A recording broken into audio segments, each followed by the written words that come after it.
జంజీల ఉద్యమం, ఆ తర్వాత బంకీపూర్లో భారతీయ జనతా పార్టీ ఓడిపోవడం, పార్లమెంట్లో ప్రతిపక్షాల దూకుడు చూస్తూ ఉన్నాం.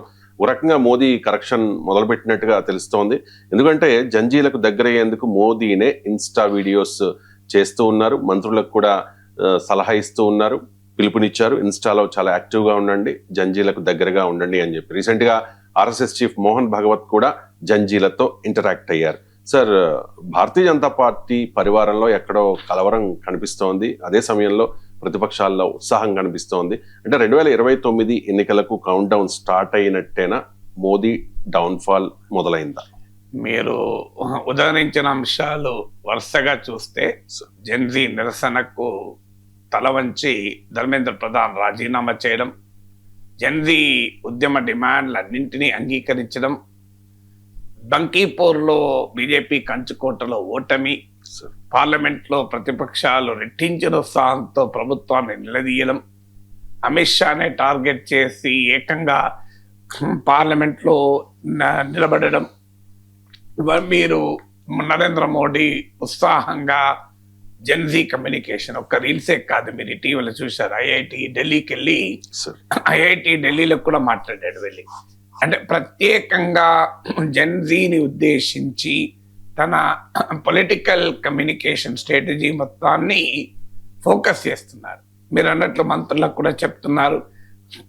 ఆర్ఎస్ఎస్ చీఫ్ బీజేపీ చేసిన తప్పులన్నింటినీ ఒక రకంగా సరిచేసే పని చేశారు మొబైల్లో. నిరసన జరపడం కూడా చర్చలో భాగమని, ఎన్నికల్లో గెలవడము మాత్రమే నాయకత్వం కాదని, ఇలా సరిగ్గా నరేంద్ర మోడీకి కుచ్చుకుంటాయా అన్నట్లుగా మాట్లాడారు. కానీ కుచ్చుకోవటానికి కాదు, బీజేపీ కోల్పోయిన చోట మళ్ళీ బీజేపీయే వాటిని సాధించలేదు కనుక ఆర్ఎస్ఎస్ ఆ రకమైన సహకారాన్ని అందించడం. అంటే బీజేపీ ఎక్కడైతే తప్పులు చేసిందో ఆ బాక్సుల్ని టిక్ చేస్తూ ఆ తప్పుల్ని కంపెన్సేట్ చేసే పని ఆర్ఎస్ఎస్ చీఫ్ చేశారు. ఇవన్నీ చూసినప్పుడు మనకు అనిపిస్తుంది కలవరం ఏంటి అని. ఇప్పుడు ఉత్తరప్రదేశ్ స్టేట్ ఎలక్షన్స్ ఉంది 2027లో. ఆ ఎలక్షన్ ఇది డిఫైనింగ్ ఎలక్షన్. మీరు యూపీలో కనుక బీజేపీ గెలవకపోతే దేశ రాజకీయాల రూపురేఖలే మారిపోతాయి మొత్తం. మీకు అసలు రాజకీయ వాతావరణమే దేశంలో మారుతుంది. రాజకీయాల అలైన్మెంట్, రీఅలైన్మెంట్ మొదలవుతాయి. ఇవాళ పొత్తులో ఉన్నవారు రేపు ఉండొచ్చు, ఉండకపోవచ్చు. కంప్లీట్గా పొలిటికల్ మ్యాప్ ఆల్టర్ అవుతుంది ఉత్తరప్రదేశ్కు ఉండేటువంటి సిగ్నిఫికెన్స్ ఏంటంటే బిలో 10,000 ఓట్లతోని మీకు 99 ఎంపీలు గెలిచారు లాస్ట్ ఎలక్షన్లో 2022లో.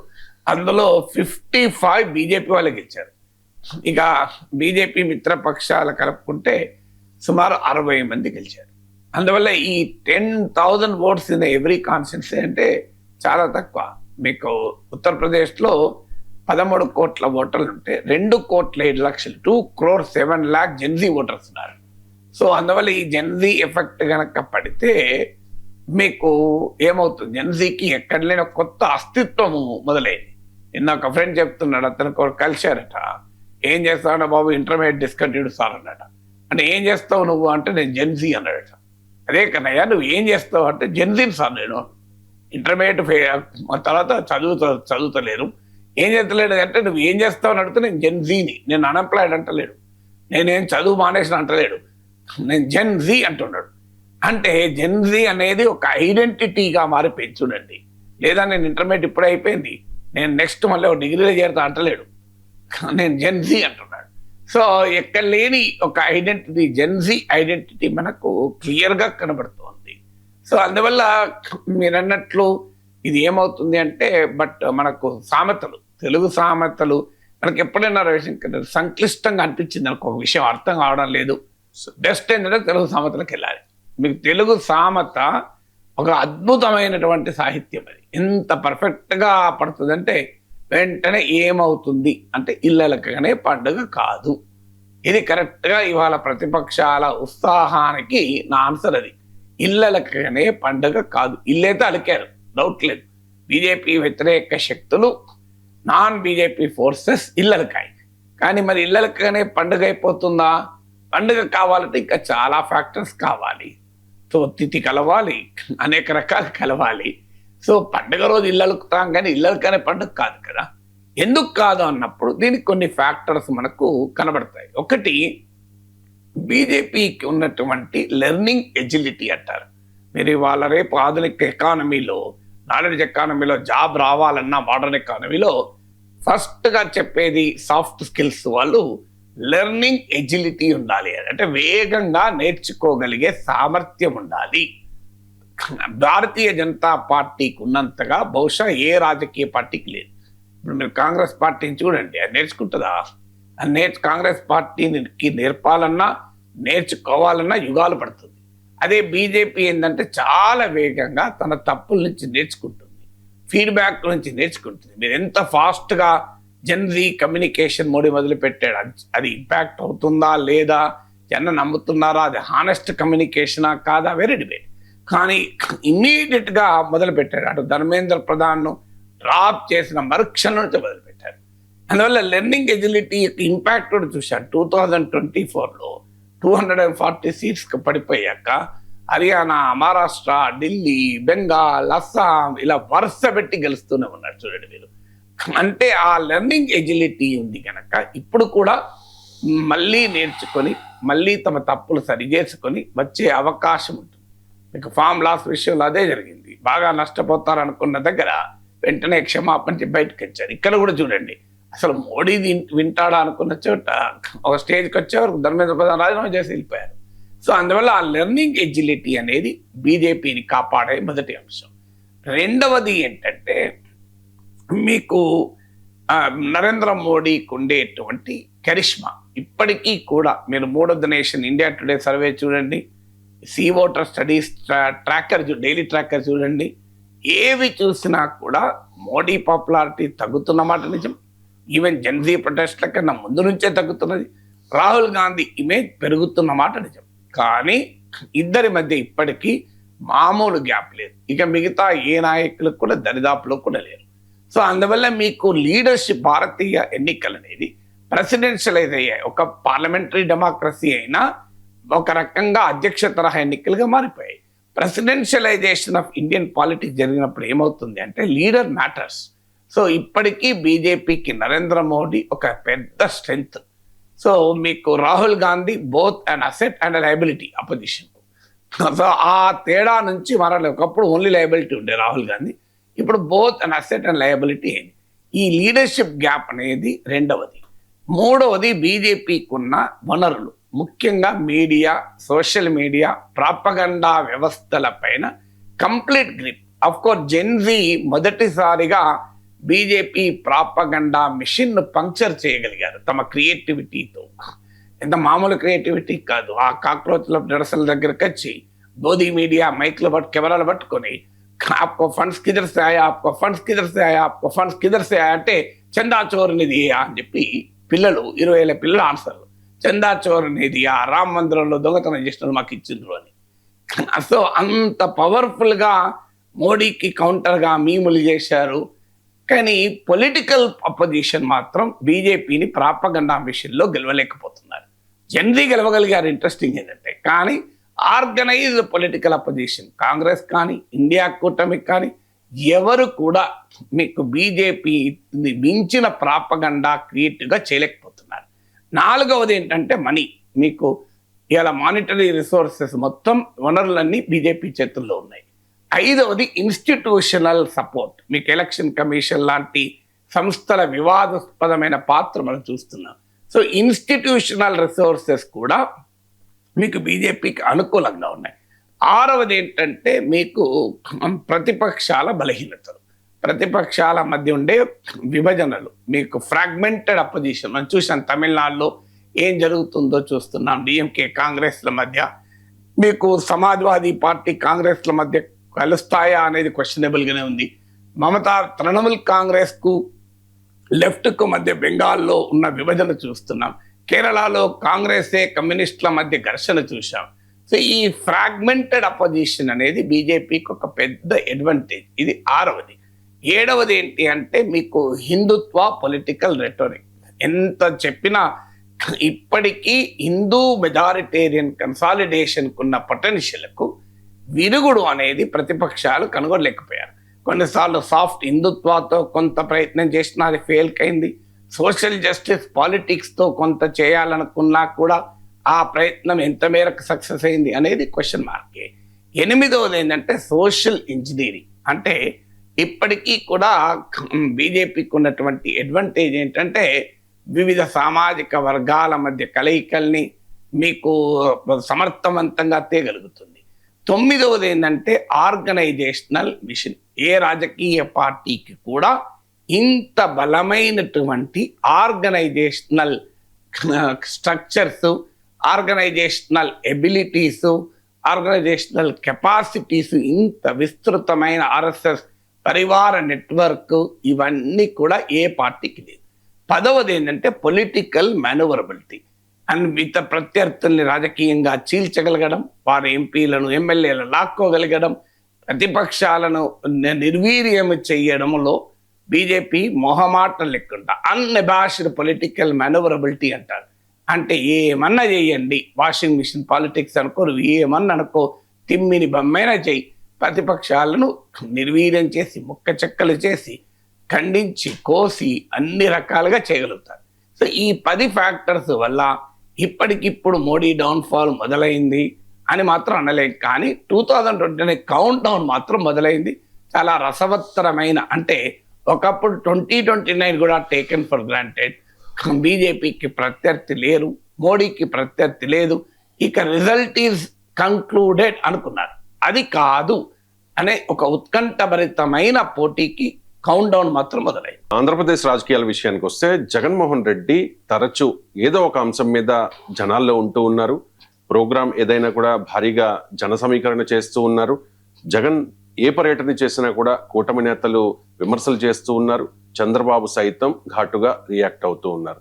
సార్, అంటే టీడీపీ వైసీపీల మధ్య చూస్తూ ఉంటే డైలాగ్ వార్ ఒక రేంజ్ లో ఉంది సార్. కురుక్షేత్ర యుద్ధం జరుగుతోందా అన్నట్లుగా ఆంధ్రప్రదేశ్ రాజకీయాలు ఉన్నాయి. ఎన్నికలకు ఇంకా చాలా సమయం ఉంది కదా సార్, ఈ పరిస్థితిని ఏ రకంగా చూడాలి? అంటే ఆంధ్రప్రదేశ్లో ప్రతిరోజు ఎన్నికల పండుగ కదా. ఆంధ్రప్రదేశ్లో మీకు అనుక్షణము ఎన్నికల వాతావరణాన్ని తలపిస్తూ ఉంటుంది. ఆ స్థాయిలో మోహరించిన సైన్యాలు ముహూర్తం కొరకు ఎదురు చూస్తూ ఉంటాయి. సో అందువల్ల ఇరువైపులా ఆ సైన్యాలు మోహరించి ఉంటాయి. సో మీరు అన్నది నిజం. ఇప్పుడు జగన్మోహన్ రెడ్డి ఒకటి వివిధ ప్రజా సమస్యల పైన పరామర్శల పేరిట పొలిటికల్ యాత్రలు మొదలు పెడుతున్నాడు. ఎందుకంటే మీకు జగన్మోహన్ రెడ్డికి బాగా అర్థమైంది అంటే యాత్రా పాలిటిక్స్. తన తండ్రి రాజశేఖర్ రెడ్డియే ఒక అసమ్మతి నాయకుడి నుంచి ఒక మెయిన్ స్ట్రీమ్ గుర్తింపు పొందిన నాయకుడిగా ఎవల్యూషన్కు కారణం ఆయన పాదయాత్ర. ఒక కాంగ్రెస్ పార్టీని అధికారంలోకి తేవటానికి రాజశేఖర్ రెడ్డిని ముఖ్యమంత్రి చేయడంలో పాదయాత్ర కీలకమైన భూమిక పోషించింది. ఆ యాత్రా పాలిటిక్స్ నుంచి నేర్చుకున్న జగన్మోహన్ రెడ్డి ఓదార్పు రాజకీయ యాత్రలతో తన అస్తిత్వాన్ని, తన ఐడెంటిటీని ప్రూవ్ చేసుకోగలిగారు. అందువల్ల దాని ఇంపాక్ట్ ఎక్కడి దాకా వెళ్ళిందంటే ఆఖరికి చంద్రబాబు నాయుడు కూడా మీకోసం యాత్ర జరిపారు, మీకు లోకేష్ కూడా యువగలం యాత్ర జరిపారు. సో ఆంధ్రప్రదేశ్ రాజకీయాల్లో ఈ యాత్రా పాలిటిక్స్ అనేది ఒక ఎంబెడెడ్ అయిపోయిన అంశం. అందువల్ల ఇప్పుడు మీకు మిర్చి రైతు, మామిడి రైతు, ఆక్వా రైతు, పొగాకు రైతు, ఇలా అనేక అంశాలపైన వెళ్తున్నారు. ఇక్కడ కూటమి ప్రభుత్వం కూడా ఏం చేస్తుందంటే, మీరు కావాలంటే పేపర్లు చూడండి. ఇవాళ మిర్చి యార్డుకు వెళ్ళిన జగన్, తెల్లారి మిర్చి రైతులను ఆదుకోండి కేంద్రానికి చంద్రబాబు లేఖ. మీరు చూడండి, కావాలంటే వరుస పెట్టి మామిడి రైతుల దగ్గరికి వెళ్ళిన జగన్ అని ఇవాళ వార్త వస్తుంది. రేపు వార్త ఏమొస్తుంది, మామిడి రైతుల్ని ఆదుకోండి కేంద్రానికి చంద్రబాబు లేఖ. లేటెస్ట్గా మీకు పొగాకు రైతుల విషయంలో కూడా సిమిలర్, ఆక్వా రైతుల విషయంలో కూడా సిమిలర్. చూడండి, ఒకరోజు ఫస్ట్ డే ఆక్వా రైతుల దగ్గరికి జగన్ వెళ్తారు, నెక్స్ట్ డే కేంద్రానికి లేఖ అని రాస్తారు. అంటే అది ఏమవుతుందంటే ఒక లెజిటిమసీ ఎస్టాబ్లిష్ అవుతుంది తమ పొలిటికల్ ప్రత్యర్థికి. అంటే జగన్మోహన్ రెడ్డి వెళ్ళిన వెంటనే ప్రభుత్వం స్పందిస్తోంది అని. సో అందువల్ల మీరు వరుస పెట్టి ఆంధ్రజ్యోతి పేపరే ముందు పెట్టుకోండి, నేను చెప్పింది కాదో అవునో మీరే వెరిఫై చేసుకోండి, అంత క్లియర్గా కనబడుతుంది. సో అదొక కాజ్ అండ్ ఎఫెక్ట్ రిలేషన్షిప్ను ఎస్టాబ్లిష్ చేస్తుంది. దాంతో జగన్మోహన్ రెడ్డి ఈ యాత్రా పాలిటిక్స్కు లేని లెజిటిమసీని కూటమి ప్రభుత్వమే తెప్పిస్తోంది ఒక రకంగా. తర్వాత అది తన పార్టీ నాయకులకు పరామర్శ, అది ఓ అంబటి రాంబాబుకు పరామర్శ, సిదిర అప్పలరాజుకు పరామర్శ, ఇలా నిరంతరం పరామర్శ యాత్రలు వెళ్తూ ఉంటారు. ఇది కాక ప్రభుత్వాన్ని ఇరకాటంలో పెట్టే మీకు సాయి కృష్ణాంశమే కావచ్చు, తెనాలిలో జరిగినటువంటి యాత్రలే కావచ్చు, ఇలా ప్రభుత్వాన్ని ఎక్కడెక్కడైతే ఇబ్బంది పెడుతుందో అక్కడెక్కడల్లా వెళ్తున్నారు. సో ఇదొక వ్యూహాత్మకంగా కొన్ని సెక్షన్లను తన వైపు తిప్పుకునే ప్రయత్నం. అది మత్స్యకారుల సమస్యల పైన, మత్స్యకారులు చనిపోతే వెళ్ళారు, తర్వాత డిఎస్సి పైన.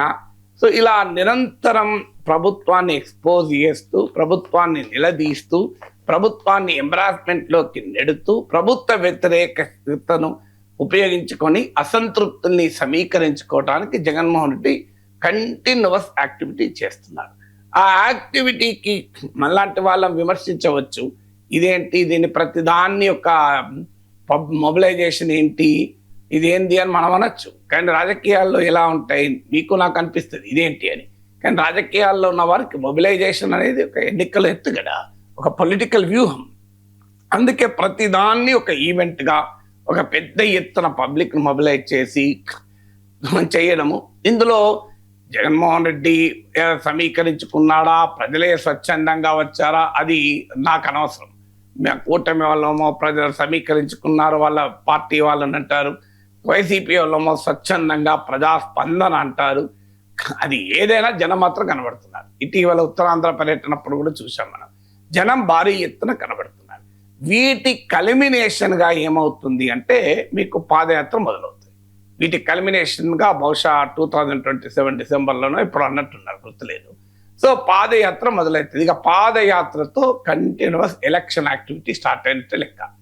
సో దీన్ని కూటమి ప్రభుత్వం సహజంగానే ఒక అలర్ట్ అవుతుంది. రాజకీయాల్లో అలర్ట్ అవుతారు కదా.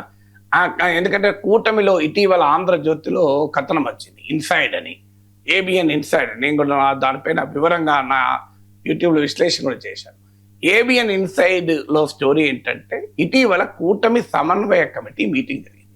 ఆ సమన్వయ కమిటీకి టీడీపీ నుంచి పల్లా శ్రీనివాసరావు, అలాగే మీకు రామానాయుడు వెళ్ళారు, బీజేపీ నుంచి మాధవ్ వెళ్ళారు, మీకు జనసేన నుంచి నాదెళ్ల మనోహర్ వెళ్ళారు, సో ఇతరులు కూడా వెళ్ళారు ఇంకా. సో వీళ్ళందరూ కూర్చొని ఏం మాట్లాడుకున్నారో ఆంధ్రజ్యోతి రాసింది. నేను రాయలే, నేను చెప్పలే, సోర్స్ నన్ను అడగకనే ఆంధ్రజ్యోతి అడగాలి. వాళ్ళు ఏం రాశారంటే, ఈ సమన్వయ కమిటీలో ఆల్రెడీ వారు ఆ భాష, ఆ ఏబిఎన్ వాడిన భాష వాడతాను. మన పాలన తీరు, కూటమి పాలన మనం ఎన్ని చెప్పుకున్నా మేడి పండులాగా ఉంది అన్న పెద్ద పదం వాడారు. మనం కూడా వాడే విశ్లేషకులకు కూడా నిజం కూడా అని నేను అన్నాను. ఇప్పటికీ కూడా కంప్లీట్ మేడి పండులాగానే ఉంది అని చెప్పేశారు. ఇంతకన్నా పెద్ద పదం ఏమీ వాడటానికి ఉండదు. అలాగే వైసీపీ పుంజుకుంటోంది, మనం అప్రమత్తంగా ఉండాలి అని చాలా స్పష్టంగా, అంతా బాగుందని అనుకుంటే పెద్ద ప్రమాదం ముంచుకొస్తుంది అన్నారు. అంటే కూటమి సమన్వయ కమిటీలోనే వ్యక్తమైనటువంటి అభిప్రాయం ఏంటంటే వైసీపీ పుంజుకుంటోంది అని. అది ఎంత నిజమో నాకు తెలియదు, ఎంత పుంజుకుంటుందో నేనేమి కామెంట్ చేయడం లేదు. కానీ వైసీపీ పుంజుకుంటోంది అనేటువంటి భావన సమన్వయ కమిటీలోనే వ్యక్తమైందని ఆ ఏబిఎన్ ఆంధ్రజ్యోతి కథనం. సో ఇక మీరు ఇక ఆలోచించండి, వేరే కథనం కాదు, ఆ ఏబిఎన్ కథనం. సో ఎప్పుడైతే ఈ పరిస్థితి వస్తుందో, ఒకవైపు జగన్మోహన్ రెడ్డి యాత్రా పాలిటిక్స్ ఏమో ఉధృతంగా చేస్తుంటాడు, మరోవైపు ఏమో ప్రజల్లో వైసీపీ పుంజుకుంటోంది అని అస్మదీయులనే విశ్లేషణ చేస్తూ ఉంటారు. మీకు పార్టీ సమన్వయ కమిటీలోనే అలాంటి అభిప్రాయం వ్యక్తమైందని ఏబిఎన్లో రాశారు కనుక మనం నమ్మకుండా ఉండటానికి ఆస్కారమే లేదు కనుక. సో ఈ వాతావరణం ఎప్పుడైతే వస్తుందో సహజంగానే కూటమి నేతలు చాలా తీవ్రంగా స్పందిస్తున్నారు. ఆ స్పందన ఏమవుతుంది అనేది పాయింట్. కూటమి నేతలు అనుకుంటున్నారు ఏంటంటే మనం పెద్ద ఎత్తున టార్గెట్ చేస్తున్నాం అనుకుంటున్నాం. కొన్నిసార్లు ఏమవుతుంది, అన్నిసార్లు కాకపోయినా ఎవరైతే ఎక్కువగా టార్గెట్ గురవుతారో వారి పట్ల సింపతి పెరుగుతుంది. మీరు డొనాల్డ్ ట్రంప్కు ఎంత టార్గెట్ గురయ్యాడు, కానీ ఆయనకి ఏమైంది, ఎన్నికలు గెలిచాడు. నరేంద్ర మోడీకి ఎంత టార్గెట్ గురయ్యారు, నరేంద్ర మోడీని అటాక్ చేసినంతగా బహుశా ఏ కంటెంపరీ పొలిటికల్ లీడర్ అంత అటాక్ గురి కాలేదు. కానీ ఆయన సక్సెస్ అయ్యాడు కదా. మీకు అదంతెందుకు నారా లోకేష్ చెప్పారు మీకు ఒక నేషనల్ మీడియాకు, I'm the second most troll person after Rahul Gandhi అన్నాడు. రాహుల్ గాంధీ తర్వాత నాకు గుర్తున్నంత వరకు కదా మీకు రాహుల్ గాంధీ ఇమేజ్ కూడా పెరిగింది కదా. ఇప్పుడు పప్పు ఐజేషన్ ఆఫ్ రాహుల్ గాంధీ పోయింది. ఇప్పుడు ఒకప్పుడు పప్పు ఐజేషన్ ఆఫ్ రాహుల్ గాంధీ అనేది ఒక ప్రధానమైన టార్గెట్గా ఉంది. ఇప్పుడు అలా లేదు. ఈవెన్ ఈ పప్పు ఐజేషన్ లోకేష్ కూడా మీకు వైసీపీ ప్రయత్నించింది, కానీ అది లేదు కదా. ఇవాళ లోకేష్ పప్పు అనే ధైర్యం వైసీపీ కూడా చేయదు కదా. మా కంబాటివ్ లీడర్గానే ఉన్నారు కదా. మీకు లోకేష్ ఇమేజ్ కూడా పెరిగింది కదా యువగలం తర్వాత. సో లోకేష్ ఎంత భయంకరంగా టార్గెట్ చేశారు, ఎంత అవమానకరంగా చేశారు. కానీ ఏం జరిగింది? మీకు జగన్మోహన్ రెడ్డిని ఖైదీ నెంబర్ అని కొడతా వచ్చేలా టీడీపీ క్యాంపెయిన్ ఏమైంది?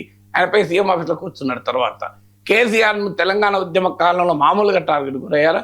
మరి కేసీఆర్ ముఖ్యమంత్రి అయ్యాడు. మీకు ఇన్ని ఉదాహరణలు చెప్తాను నేను. అందువల్ల ఎప్పుడు కూడా మితిమీరిన టార్గెట్, అసలే టార్గెట్ చేయకపోతే రాజకీయంగా నష్టపోతారు. ఎక్కువ టార్గెట్ చేస్తే ఏమవుతుంది అంటే అతి వినయం దుర్త లక్షణం. ఏదైనా ఎక్కువైతే ప్రమాదకరం అంటారు కదా. సో ఆ ఎక్కువ డోస్ ఏమైనా అవుతుందా అనేది కూడా ఒక అనుమానమే. బట్ అందుకు కారణాలు ఏదైనా మీరు అన్నట్లు యుద్ధం చాలా రోజుల ముందే మొదలైంది. యుద్ధం మొదలు కాకముందే యుద్ధ శంఖారావాలు వినపడుతున్నాయి.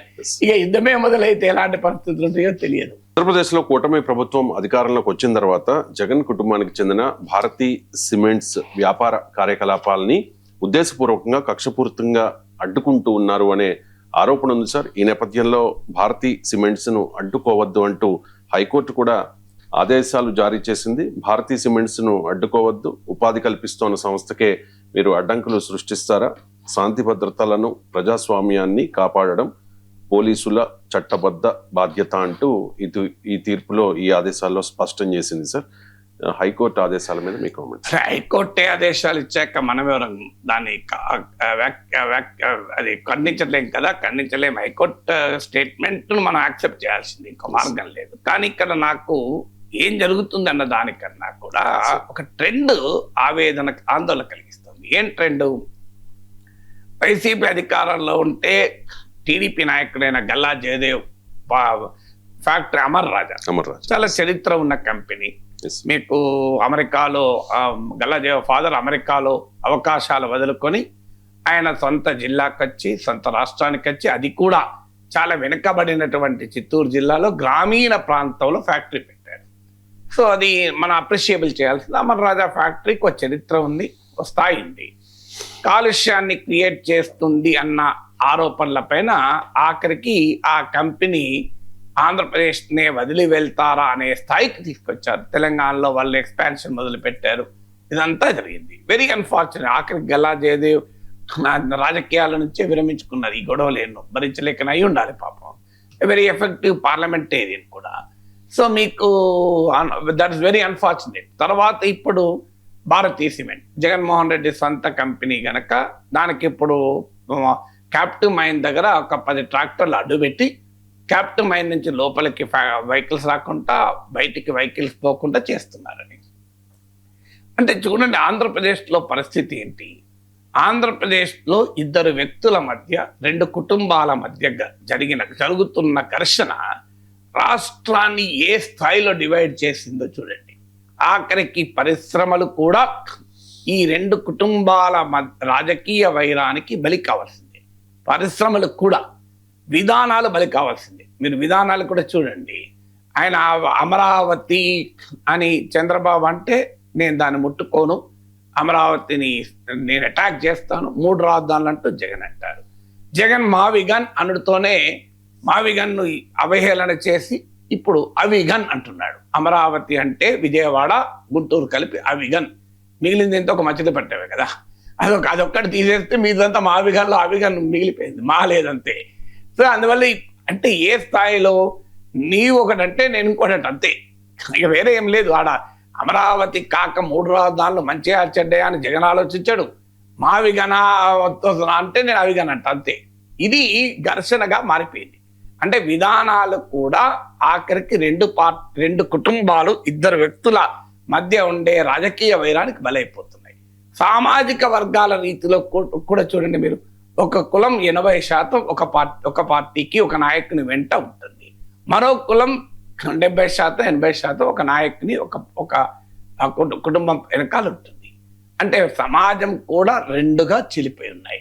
చివరకు ఆ పార్టీ నాయకుడు ఈ పార్టీ నాయకుడు ఎదురు పడితే అసెంబ్లీలో కూడా ఘర్షణ, అసెంబ్లీలో కూడా ఒకరినొకరు చూసుకోలేని దుస్థితి. చివరకు కొన్ని న్యూట్రల్ సందర్భాలు ఉంటాయి. ముద్రగడ సంతాప సభ చూసాం. అక్కడ ఇద్దరు టీడీపీ నేత వైసీపీ నేతలు కలిస్తే అదొక పెద్ద నేరంగా మారిపోతుంది. అదొక రాజకీయంగా అంటరానితనం. అసలు సందర్భం కూడా మర్చిపోయి, సందర్భం ఏంటి, ఇద్దరికీ గౌరవనీయుడైనటువంటి ముద్రగడ పద్మనాభం సంతాప సభ. అందులో పాల్గొన్న టీడీపీ నేత బోండా ఉమాకైనా వైసీపీ నేత అంబటి రాంబాబుకైనా ఆ మాటకొస్తే సమాజానికైనా గౌరవనీయుడైన నాయకుడు, ఒక కాజ్ కొరకు నిలబడ్డ నాయకుడు. ఆ కాజే ఈ ఇద్దరు నాయకులు, అటు బోండా ఉమాకైనా ఇటు అంబటి రాంబాబుకైనా ఆ కాజు డియర్ టు దేర్ హార్ట్. ఆ కాజు కాపు కాజ్. అలాంటి సమయంలో కనబడితే కూడా ఇద్దరు ఒకరినొకరు మాట్లాడుకుంటే కూడా అదొక పెద్ద రాజకీయ అంశంగా నేరంగా పరిగణించిపోయింది.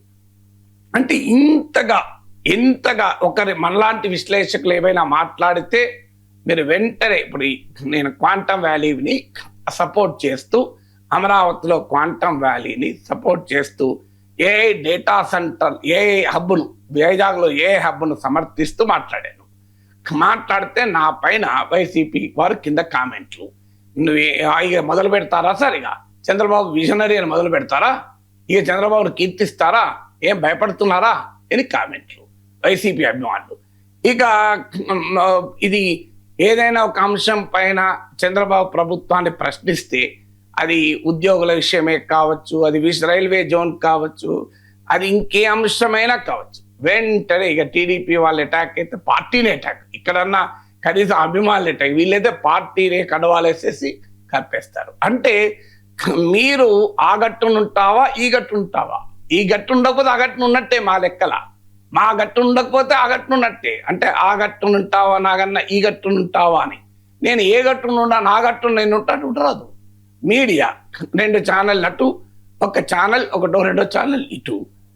ఇక ఆ ఛానల్ అయితే మామూలుగా అటాక్ చేసుకో, ఈ ఛానల్ పైన రోజు ఆ ఛానల్ అటాక్ చేస్తుంది, ఆ ఛానల్ పైన ఈ ఛానల్ అటాక్ చేస్తుంది. ఇక్కడ నిన్న టీవీ ఛానళ్ళ పైన కూడా, పత్రికల మధ్య అలాగే ఈ పత్రిక ఆ పత్రికను తిడుతుంటది, ఆ పత్రిక ఈ పత్రికను తిడుతుంది. అంటే ఇంతగా పచ్చగడ్డి వేస్తే బగ్గుమన్ అనడం అనేది. కానీ మీరు గమనించండి, ఇంత చేసిన ఒక 2 అంశాల మాత్రం ఆ గట్టు నుంచి ఈ గట్టుకు రావచ్చు, ఈ గట్టు నుంచి ఆ గట్టుకు రావచ్చు. ఒకటి పథకాలు. మీరు గమనించండి, ఇవాళ చంద్రబాబు ప్రభుత్వం కూడా ఫీ రీంబర్స్మెంట్ అమలు చేస్తుంది. అది ఎవరిది, అది ఆ గట్టుది కదా, కానీ ఈ గట్టులో వాడుతున్నారు కదా. ఉచిత విద్యుత్ ఆ గట్టుదే కదా, అమ్మ ఒడి ఇప్పుడు తల్లికి వందనం ఆ గట్టుదే కదా, వాహన మిత్ర ఆ గట్టుదే కదా, ఆరోగ్యశ్రీ ఆ గట్టుదే కదా. అంటే ఈ పథకాలు ఆ గట్టివైనా ఈ గట్టులో కూడా నడుస్తాయి. ఎందుకంటే ఇది ఆ ఇద్దరు వ్యక్తుల, ఆ కుటుంబాల, ఆ వ్యక్తుల రాజకీయ ప్రయోజనాలకు ఉపయోగపడతాయి కనుక. పోనీ ఇది ప్రజలకు సంబంధించింది, ఉపయోగపడేది మనం ఎవరైనా తీసుకోవాలి, తప్పలేదు. ఆఖరికి నాయకులు కూడా చూడండి, ఆ గట్టు నుంచి ఈ గట్టుకో నాయకుడు వస్తాడు, ఈ గట్టులో మంత్రి అయిపోతాడు, ఈ గట్టు నుంచి ఆ గట్టుకు పోతాడు, ఆ గట్టులో ఎమ్మెల్యే అవుతాడు. మీరు నాయకులు మాత్రం ఏమి ఇబ్బంది లేదు, ఆ గట్టునున్నోళ్ళు ఈ గట్టుకు వస్తారు, ఈ గట్టునుల్లో ఆ గట్టుకు వస్తారు. కానీ ఆ గట్టు నుంచి ఈ గట్టు మీద వాలద్దు, ఈ గట్టు నుంచి కాకి ఆ గట్టు మీద వాలద్దు. నాయకులు మాత్రం మారచ్చు, ఏం ప్రాబ్లం లేదు, బ్రహ్మాండంగా వాళ్ళు గొప్పోళ్ళు అయిపోతారు. ఆ గట్టు నుంచి ఈ గట్టుకు రావడంతోనే మీకు మర్యాద చాలా అవుతారు. మనం చూస్తున్నాం కదా. ఆఖరికి స్థానికంగా ఘర్షణ ఇప్పుడు దామచర్ల బాలి నేను చూసాం కదా మనం. అదంటే పోనీ పూర్తిగా టీడీపీ కాకపోయినా మీరు ఎంతమంది వైసీపీ నాయకులు ఇటొచ్చి మంత్రులైన వాళ్ళు కూడా ఉన్నారు కదా. మళ్ళీ ఆ గట్టు ఈ గట్టు ఏమీ లేదు, గట్లన్నీ చెదిరిపోతాయి నాయకుల విషయానికి వచ్చేసరికి. ఎందుకు, నాయకులైనా పథకాలైనా ఆ గట్టు నుంచైనా ఈ గట్టుల సరిహద్దులు చెదిరిపోతాయి. ఎందుకు చెదిరిపోతాయి అంటే అవి మళ్ళీ ఆ ఇద్దరు వ్యక్తుల, ఆ 2 కుటుంబాల రాజకీయ ప్రయోజనాలకు ఉపయోగపడుతున్నాయి కనుక. అంటే ఇలా ఆంధ్రప్రదేశ్లో ప్రజల కొరకు ఈ డివిజన్ మీరే చెప్పండి. ప్రజల కొరకు డివిజన్ అయితేనేమో కొన్ని విషయాల్లోమో ఆ గట్టు నుంచి ఈ గట్టుకు వాలనే వాలదు, కానీ కొన్ని విషయాలు మాత్రం బ్రహ్మాండంగా గట్లే చెదిరిపోతాయి, 2 గట్లు కలిసిపోతాయి. ఈ 2 గట్లు మళ్ళీ ఢిల్లీలో కలుస్తాయి పార్లమెంట్లో. మీరు గమనించండి, పార్లమెంట్లో ఆ గట్టునున్నోళ్ళు ఈ గట్టునున్నోళ్ళు ఒకే గట్టులో ఓటేస్తారు, ఒకే ఘాట్లపై పుణ్యస్నానం చేస్తుంటారు. ఆ ఘాట్ ఏంటి మనందరికీ తెలుసు, బీజేపీ ఘాట్. మళ్ళీ బీజేపీ ఘాట్లో పార్లమెంట్లో ఈ గట్టోళ్ళు ఆ గట్టోళ్ళు గట్లు సరిహద్దులు చెంచుకొని కలిసిపోతారు. సో దీన్ని ఏమనాలి, వీరే అది చెప్పండి. ఇక సర్ ప్రక్రియలో భాగంగా ప్రకాష్ రాజ్ ఓటు పోయింది, తన ఓటు పోయింది, అయినా కూడా మౌనంగా ఉండను అంటూ ఆ విషయాన్ని ప్రకాష్ రాజే ఒక వీడియోలో తెలిపారు. I want to share a joke, dear friends. Satyu, I want to share a joke with you. I am one of the 65 lakh voters whose vote right has been deleted from Bangalore constituency after SIR. Nice joke, no? I was born in this constituency. I lived in this constituency. I had my schooling, college, theatre. And for your kind information, I was an MP candidate of this constituency too. Well, the joke is nice. Game on. Let me see what is the process I have to go through. क्या कागज दिखाना पड़ेगा to get back my voter ID. Well, game on. But one little word. My friend, you can use your powers to deny few of the citizens the right to vote who may not elect you. But can you stop us, my dear friend, from our power of bringing you down? Just asking. Right sir. Prakash Raj అక్కడే పుట్టి పెరిగారు. వాస్తవానికి last elections లో కూడా Bengaluru central నుంచి ఆయన పోటీ చేశారు. ఇప్పుడు ఆయన ఓటే పోయింది సార్. అంటే ఈ క్యా కాగా దికానా పడేగా. ఇప్పుడు మీకు నా ఎగ్జాంపులే చెప్తాను.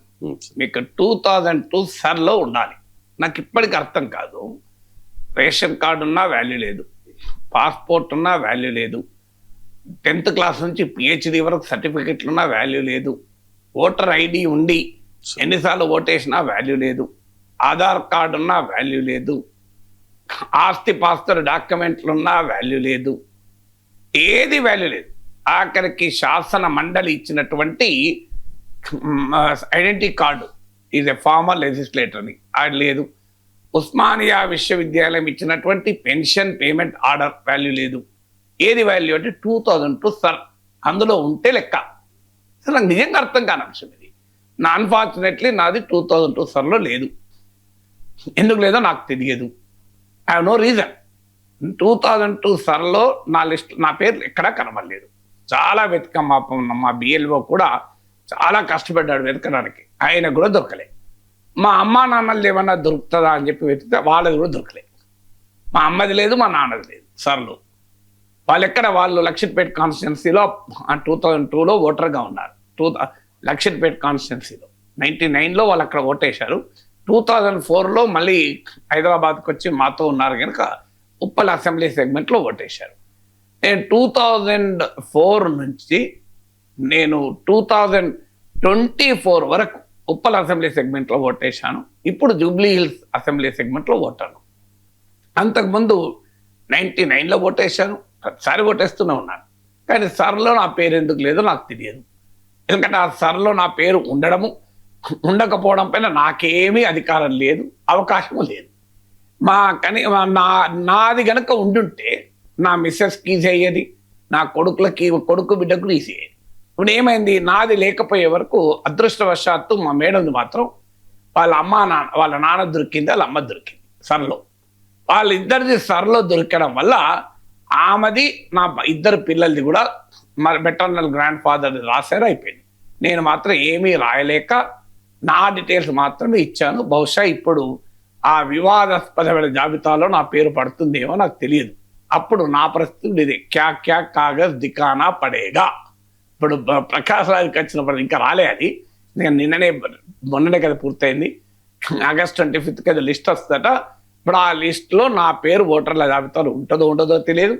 ఉండకపోతే ఆ 70 లక్షలు 73 లక్షలు ఇది అంటున్నారు కదా, అందులో క్వశ్చనబుల్ అంటే ఒక ఉంటుంది, ఏది మన డ్రాప్, షిఫ్టెడ్, డెడ్, క్యాన్సెల్డ్, ఇలాంటి ఏదో లిస్ట్ ఉంటుంది, అందులో ఉంటుంది. ఇప్పుడు నాది ఎక్కడుంది అని వెతుక్కోవాలి. ఇప్పుడు క్యా కాగజ్ దికానా పడేగా నాకు తెలియదు.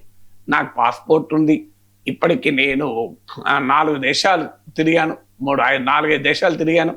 సో నేను 2 సార్లు గెలిచాను ఎమ్మెల్సీగా, ఒకసారి పోటీ చేశాను, ఓడిపోయాను, ఒకసారి పార్లమెంట్కి కూడా పోటీ చేశాను మల్కాజ్గిరి నుంచి. నా పరిస్థితి ఏంది ఇప్పుడు? నేను 2002 సార్లో నాది లేదు. ఆ 2002 సార్ ఏంటది? అదొక వేద గ్రంథం లాంటిదా? అది ఏంటి? అది ఆ 2002 సార్ జరిగినట్టు కూడా నాకు గుర్తులేదు, నాకే గుర్తులేదు. మరి ఎట్లా తీసేశారో నా ఓటు, ఆ సర్లోకి వెళ్ళి ఎందుకు లేకుండా చేశారో, ఎవరు లేకుండా చేశారో నాకు కంట్రోల్ లేదు. సో నాకు డౌట్, అనుమానం ఏంటంటే ఇన్ని డాక్యుమెంట్లు, ప్రభుత్వమే పోలీస్ ఎంక్వైరీ చేసిన పాస్పోర్ట్ డాక్యుమెంట్, ప్రభుత్వమే ఇచ్చిన పెన్షన్ పేమెంట్ ఆర్డర్, ప్రభుత్వమే ఇచ్చినటువంటి లెజిస్లేటర్ ఐడెంటిటీ కార్డ్, ప్రభుత్వమే ఇచ్చిన ఆధార్, ప్రభుత్వమే ఇచ్చినటువంటి అనేక రకాల సర్టిఫికెట్లు, నా 10th క్లాస్ నుంచి PhD వరకు నాకున్న అన్ని రకాల ఐడెంటిటీలు ఏవి గొప్పవి కాబట్ట ఒక్క 2002 సార్లో ఉంటే గొప్పనట. అసలు ఇది ఎక్కడ లాజిక్ నాకు ఇప్పటికీ అర్థం కాలే. ఇప్పుడు నాకు ఆ 2002 సార్లో లేదు కనుక టెలిగ్రాఫ్ ఎడిటర్ రాజగోపాల్ పరిస్థితి అదే కదా. ఆయనకేమైంది? ఆ 2002 సార్లో లేదు, లేనందుకు ఆయనకు పాస్పోర్ట్ రాలే, ఆఖరికి బిడ్డ పెళ్లి కూడా ఆధార్ కాలేకపోయాడు. బిడ్డ పెళ్లి కూడా ఆధార్ కాలే. ఫార్చునేట్లీ నాకు ఆ ప్రాబ్లం లేదు, ఎందుకంటే నాకు పాస్పోర్ట్ ఉంది, ఎక్స్పైర్ కాలే, వీసా కూడా ఉంది, ఎక్స్పైర్ కాలే. కానీ లేకపోతే నేను వెళ్ళలేను. అలాంటి పరిస్థితికి నెట్టివేయబడుతున్నారు. ఎందుకు ఈ రకంగా 2002 సార్ పైన అది ఒక్కటే ఆధారం, ఇంకేది కాదు. అందులో లేకపోతే నువ్వు క్యా కాగజ్ దిఖానా పడేగా మనకు తెలియదు. ఇది ఎందుకు ఉండాలి? రెండవది, అసలు ఎలక్షన్ కమిషన్ మీద విశ్వసనీయత ఎక్కడిది? దాని నియామక ప్రక్రియనే సుప్రీంకోర్టు జడ్జిమెంట్ను పక్కకు పెట్టి చీఫ్ జస్టిస్ ఉండాల్సిన అవసరం లేదు, మా క్యాబినెట్ మంత్రి ఉంటాడు, 3 సభ్యుల కమిటీలో మేమే ఉంటాం అని ప్రభుత్వం మార్చుకుంది. ప్రైమ్ మినిస్టర్, క్యాబినెట్ మినిస్టర్ ఇద్దరు, ఒక లీడర్ ఆఫ్ ద పొజిషన్. అంటే మాకు అనుకూలమైన, మా మాట వినే ఎలక్షన్ కమిషన్ నియమించుకుంటాం అని బహిరంగంగా పార్లమెంటు, సుప్రీంకోర్టు తీర్పునే వమ్ము చేసి లా చేస్తుంది అంటే ఇక క్రెడిబిలిటీ ఎక్కడుంటుంది ఎలక్షన్ కమిషన్కు? ఎలక్షన్ కమిషన్ క్రెడిబిలిటీ లేదు. బ్యూరోక్రాటిక్ ప్రాసెస్ భయంకరంగా ఉంది.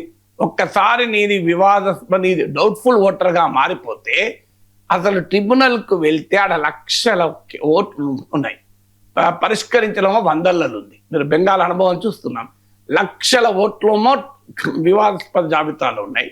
ట్రిబ్యునల్కు వెళ్తే 100 ఓట్లు కూడా పరిష్కారం కావడం లేదు. అంటే నాకు 5 ఏళ్ళో 10 ఏళ్ళో బహుశా 15 ఏళ్ళో అందులో కనుక పడదనే ఆశిస్తున్నాను, ఏమీ కాదని. పడిందనుకో ఇక నాకు ఓటు హక్కు ఉండదు, ఓటు హక్కు ఉండదు కనుక పాస్పోర్ట్ ఇవ్వము, ఓటు హక్కు ఉండదు కనుక నేను ఎన్నికల్లో పోటీ చేయరాదు. అసలు ఏంటిది? ఇంత ఆశ్చర్యంగా, అరాచకంగా ఎందుకు ఉండాలి వ్యవస్థ అనేది ఇప్పుడు Prakash Raj episode, Rajagopal telegraph editor episode తెలియజేస్తుంది. ఆ క్యా కాగజ్ దిఖానా పడేగా అనే ప్రాబ్లం నాకు రాదని ఆశిస్తున్నాను. చూద్దాం ఏమవుతుందో తెలియదు. మళ్ళీ మాట్లాడతాను ఒకవేళ ఆ జాబితా వచ్చాక నా పేరు ఉందో లేదో. Cockroach Janata party August 15th నుంచి దేశవ్యాప్తంగా సర్పంచ్ ఛాలెంజ్ అనే ప్రోగ్రామ్ని స్టార్ట్ చేస్తోంది. గ్రామాల్లో పాఠశాలల్ని బాగు చేసుకుందాం అనే పిలుపుతో ఒక వీడియో కూడా రిలీజ్ చేశారు सीजेपी फाउंडर अभिजीत दीपके. हमारा 80th इंडिपेंडेंस डे है, लेकिन 80 इयर्स में अगर सबसे ज़्यादा कोई चीज़ निगलेक्ट हुई है, सबसे ज़्यादा कोई चीज़ इग्नोर की गई है, तो वो है हमारे गांव में जो सरकारी स्कूल होते हैं वो। 80 साल में हम लोगों ने गांव में जो स्कूल होते हैं उन पर ज़रा भी काम नहीं किया है। हमने नई पार्लियामेंट बना दी, नया PM हाउस बना दिया, तो हम नए स्कूल्स क्यों नहीं बना पाए हमारे गांव में? क्या हमारे गांव में जो किसान और मजदूर के बच्चे पढ़ते हैं उन स्कूलों में, क्या उन्हें हम अपने देश का भविष्य नहीं मानते? आज तक हमने उन बच्चों के लिए क्या किया और क्यों उनको हम आज तक वो फैसिलिटीज प्रोवाइड नहीं कर सके जो किसी बच्चे को एक बड़े सिटी में मिलती है? आज भी गांव के बच्चों को पैदल चलकर पता नहीं कितने दूर जाना पड़ता है स्कूल अटेंड करने के लिए, और वहां जाने के बाद ना पानी की फैसिलिटीज होती है, ना टॉयलेट की फैसिलिटीज होती है। इससे खास करके जो छोटी लड़कियां होती हैं उनको कितनी दिक्कत होती है। तो मुझे लगता है कि इस 15 अगस्त को अगर हमको किसी चीज पर ध्यान देना चाहिए, एक नई शुरुआत अगर करनी चाहिए, तो वो शुरुआत हमारे सरकारी स्कूलों को ठीक करके करनी चाहिए। और इसके लिए मैं खुद अपने गांव हिंगोली जाकर वहां के सरपंच से रिक्वेस्ट करूंगा कि प्लीज आप गांव का स्कूल ठीक करिए और उसके साथ साथ जितने भी सरपंच ये वीडियो देख रहे हैं, मैं उन सभी लोगों से अपील करता हूं कि एक चांस है हम लोगों के पास अब कुछ नया करने का, कुछ अच्छा करने का। तो क्यों ना हम जितने भी गांव में सरकारी स्कूल है उन स्कूलों को ठीक करें, उन स्कूलों को बेहतर बनाए, ताकि जो किसान और मजदूर के बच्चे गांव के स्कूलों में पढ़ सकते हैं, उनको भी लगे कि वो भी इस देश का भविष्य है। సార్ तो अगर गांव చాలా మంచి ఐడియా సార్, ఎందుకంటే దేశవ్యాప్తంగా చాలా స్కూల్స్ లో అధ్వాన పరిస్థితులు చూస్తూ ఉన్నాం. సో సిజేపీ వ్యూహం చాలా మంచి ఐడియా. నీకు ఏ రాజకీయ పార్టీ కూడా ఈ క్రియేటివిటీ చూపెట్టలేకపోయింది.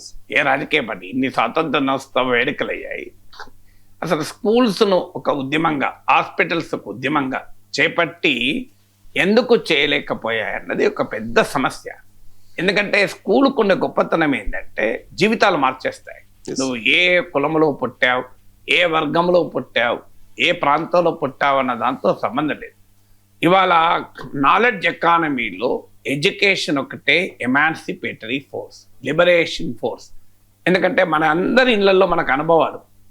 ఒక అతి సాధారణమైన కుటుంబంలో పుట్టిన వారు ఇవాళ చదువు వల్ల జీవితంలో అద్భుతాలు సాధించారు. మీకు సుందర్ పిచ్చయ్య, గూగుల్ సిఇఓ, ఎవరైనా తండ్రి మధ్యతరగతి తండ్రి స్కూటర్ పైన వెనకాల కూర్చొని చెన్నై నగరంలో ట్యూషన్లకు వెళ్ళిన బిడ్డ ఇవాళ గూగుల్ సిఇఓ, మన దేశ ప్రధాని, 140 కోట్ల మందికి ప్రాతినిధ్యం వహించే దేశ ప్రధాని కలవాలనుకుంటే ప్రధానమంత్రి కార్యాలయం నుంచి 15 రోజుల ముందు లేఖ రాయాలి, మా prime minister wants to meet you అని.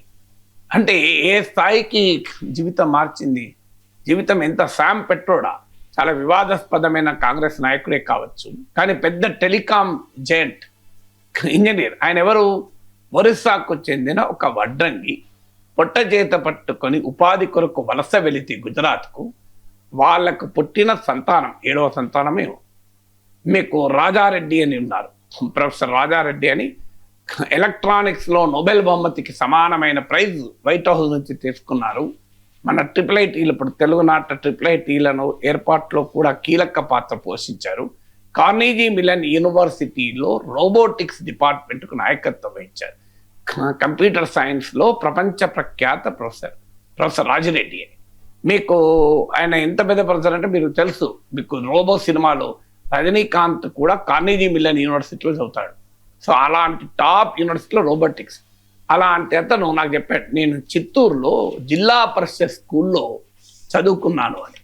ఒక జిల్లా పరిషత్ స్కూల్లో నేను విన్నాను. ఎంతవరకు నిజం కానీ డాక్టర్ సోమరాజు దేశంలో ప్రఖ్యాత కార్డియాలజిస్ట్, ఆయన కిలోమీటర్లు నడిచి వెళ్ళి ప్రభుత్వ స్కూల్లో చదువుకున్న బిడ్డ. ఇలా చాలా మంది జీవితాలు మనకు కనబడతాయి, అద్భుతాలు చేయగలిగారు. ఎందుకంటే చదువు ఆ అవకాశాలు ఇచ్చింది. నాలెడ్జ్, వరల్డ్ బ్యాంక్ అంటుంది, నాలెడ్జ్ బేస్డ్ గ్లోబల్ సొసైటీస్ అనే రిపోర్ట్లో knowledge is the bedrock of development. Economies are not merely built by the physical and natural resources. Economies in the knowledge based global societies are increasingly built upon human resources. అంటే ఆర్థిక వ్యవస్థలు, సహజ వనరులు, భౌతిక సంపద ఆధారంగానే నిర్మితం కావడం లేదు, మానవ వనరుల ఆధారంగా నిర్మితమవుతున్నాయి. ఇవాళ ఎలాంటి స్కూల్ భవనాలు ఉన్నాయి? అఫ్కోర్స్ గతంతో పోలిస్తే చాలా ఇంప్రూవ్ అయిన మాట నిజం, కొన్ని చోట్ల కాలేదని అంటలేదు. కానీ ఆ పేస్ ఆఫ్ డెవలప్మెంట్, మీరు ప్రధానమంత్రి ఇండ్లు కట్టుకోవడంలో, మీకు కేంద్ర ప్రభుత్వ కార్యాలయాలు కట్టుకోవడంలో, పార్లమెంట్ భవనాన్ని నిర్మించుకోవడంలో, ఐకానిక్ టవర్స్ నిర్మించుకోవడంలో, సెక్రటేరియట్ బిల్డింగ్లు కట్టుకోవడంలో ఎంతటి అపూర్వమైన మార్పు వచ్చింది. స్కూళ్ళు ఆ రకంగా మారాయా? మీరు నాకు చెప్పండి. స్కూళ్ళలో మార్పులు వచ్చాయి, గతంలో లాగా లేదు. కొన్ని చోట్ల బిల్డింగ్లు వచ్చాయి, కొన్ని చోట్ల స్థానికంగా మంచి ఎఫర్ట్ ఉన్న చోట్ల బాగా మార్పు వచ్చింది. స్టిల్ అనేక స్కూళ్ళలో టాయిలెట్లు లేకపోవడం భారతదేశంలో గర్ల్ చైల్డ్ డ్రాప్ అవుట్స్కి ఒక ముఖ్యమైన కారణం. భారతదేశంలో గర్ల్ చైల్డ్ డ్రాప్ అవుట్స్ కారణం. ఇప్పటికీ కూడా కిలోమీటర్లు, హైదరాబాద్ పరిసమాప్తంలోని అత్యాచారాల ఇన్సిడెంట్లు చూసాం. మీకు లిఫ్ట్ ఇస్తానని వెళ్ళి ఒక దుర్మార్గుడు చేసిన పని. సో దూరం వెళ్ళి పిల్లలు చదువుకోవాల్సినటువంటి పని. మీకు అనేక మంది బడి మానేస్తున్నారు. ఇప్పటికీ కూడా క్వాలిటీ ఆఫ్ ఎడ్యుకేషన్ ప్రశ్నార్థకంగా ఉంది. అందువల్ల ఒక మంచి ప్రయత్నం, స్కూళ్ళు ఫోకస్గా ఒక దేశంలో కనుక ఉద్యమం జరిగితే, అమర్త్య సేన్ అంటాడు, inequality is the root cause of poverty. One form of inequality will lead to another form of inequality. Educational inequalities lead to income inequalities అంటారు. పేదరికానికి అసమానతలు మూలం. ఒక రకమైన అసమానత మరో రకమైన అసమానతకు దారితీస్తుంది. విద్యాపరమైన అసమానత ఆదాయపరమైన అసమానతలకు దారితీస్తుంది అంటాడు. ఇన్ఈక్వాలిటీస్ అనే పుస్తకము, ఆన్ ఇన్ఈక్వాలిటీస్ రీఎగ్జామిన్ అనే 2 పుస్తకాలు. అందువల్ల ఎడ్యుకేషన్ కోసం గ్రాస్ రూట్స్ మూవ్మెంట్ జరగడం అనేది అప్రిషియబుల్ చేయాలి. చాలా క్రియేటివ్ ఐడియా. డెఫినెట్గా అందరము కూడా భాగస్వాములు కావాలి. సిరియా పదవీచ్యుత అధ్యక్షుడు అసద్కు ఆ దేశ కోర్టు మరణశిక్ష విధించింది. సార్, ప్రస్తుతం అసద్ రష్యాలో రాజకీయ ఆశ్రయం పొందుతూ ఉన్నారు కదా సార్. ఏంటి సార్, అంటే ఏమంటారు? ఈ శిక్ష వేయడమే తప్ప ఆచరణలో అది అమలు అవుతుందా అనేది క్వశ్చన్ మార్క్. అంటే అప్పగించాలి రష్యా అని చెప్పి ఎందుకంటే డిమాండ్ కూడా సాధ్యమయ్యాక రష్యా ఎందుకు సిరియాకి అప్పగిస్తుంది? ఇండియా బంగ్లాదేశ్కి అప్పగిస్తాడా షేక్ హసీనాను? అందులో రష్యాను ఒత్తిడి చేసి బషర్ అల్ అసాద్ను పంపించేలా సిరియా చేయగలుగుతుందా? ప్రాక్టికల్ గా సాధ్యం కాదు. బషర్ అల్ అసదే కాదు, ఆయన సోదరుడు మెహర్ అల్ అసాద్ కూడా మరణ శిక్ష విధించారు. ఇక వాళ్ళ కుటుంబములు ఒక్కరు ఇప్పుడు సిరియా ప్రభుత్వ కస్టడీలో ఉన్నారు. నజబ్ అని అతను మాత్రం first cousin Bashar al Assad. Bashar al Assad father Hanif al Assad అని ఆయన 50 ఏళ్ళు 50 ఏళ్ళు వీళ్ళ కుటుంబమే పాలించింది. 2000 నుంచి 2024 వరకు బషర్ పాలించాడు. 2011 నుంచి 13 ఏళ్ల పాటు సివిల్ వార్ వల్లే. మీకు ఒక ఇంట్రెస్టింగ్ థింగ్ చెప్తాను. జెన్జీ ప్రొటెస్ట్లు మన దేశంలో జరుగుతున్నాయి కనుక బషర్ అల్ అసద్ ఎలా స్టార్ట్ అయింది అంటే 2011లో అరబ్ స్ప్రింగ్ అని జరిగింది. మీకు గుర్తుండే ఉంటుంది. ఈజిప్టు, తునీషియాలో ఫేస్బుక్లో సమీకృతమై పెద్ద ఎత్తున అరబ్ స్ప్రింగ్ ప్రొటెస్ట్లు జరిగాయి.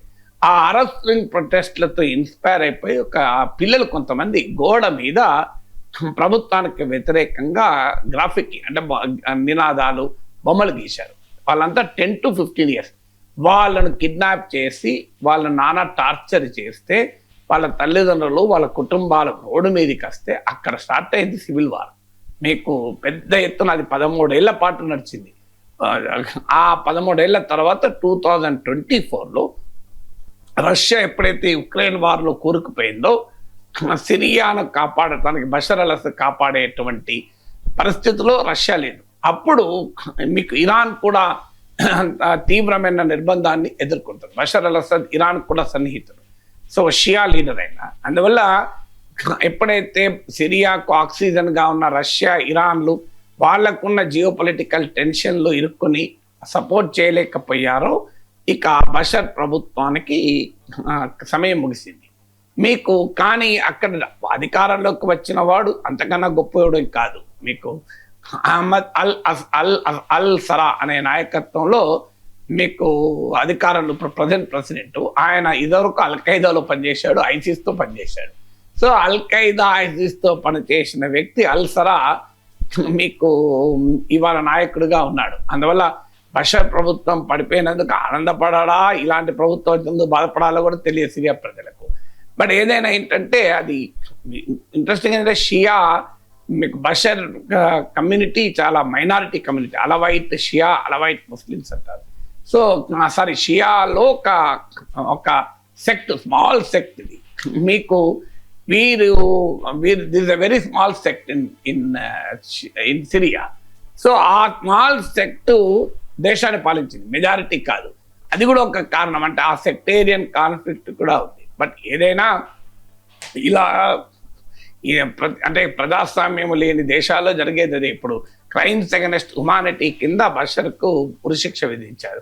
సేమ్ మీకు షేక్ హసీనాకు కూడా క్రైమ్స్ అగైనెస్ట్ హ్యుమానిటీ కిందనే విధించారు. సో అందువల్ల ఈ దేశాలు ప్రజాస్వామ్యం ఎక్కడైతే వేళ్ళూనుకోదో ఆ దేశాల్లో జరిగేటువంటి సహజ పరిణామాలు.